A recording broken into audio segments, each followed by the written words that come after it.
এরপরের প্রশ্ন হলো, শ্বশুরবাড়ি থেকে কোনো কিছু নিলেই কি সেটা যৌতুক হিসেবে গণ্য হবে?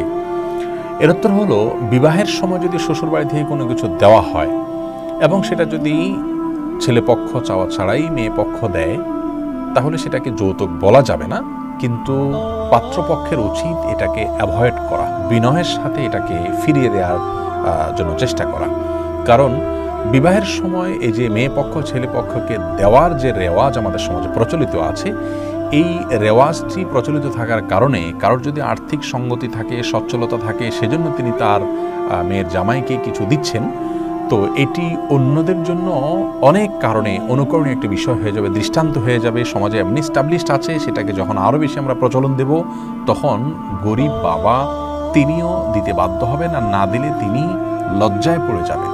তো এই কালচারটাকে আমাদের সমাজ থেকে বিদায় করা উচিত।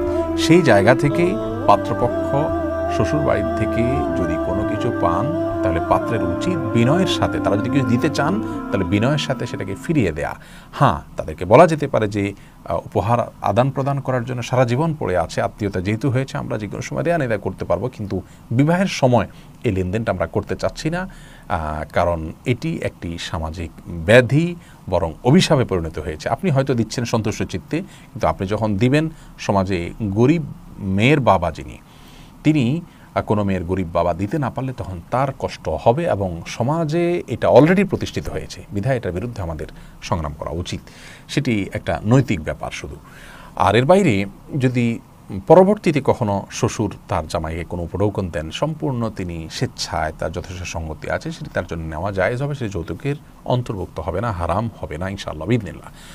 আর শ্বশুরের সেরকম সঙ্গতি না থাকে, তারপরও তিনি মেয়ের সুখের জন্য বা স্বামী জামাইকে খুশি করার জন্য তিনি দেন, তাহলে তার সে অবস্থা বিবেচনা করে সিদ্ধান্ত নেওয়া উচিত পাত্রের। এরকম যদি হয় তাহলে সেক্ষেত্রে সেটাও বিনয়ের সাথে ফিরিয়ে দেওয়া উচিত।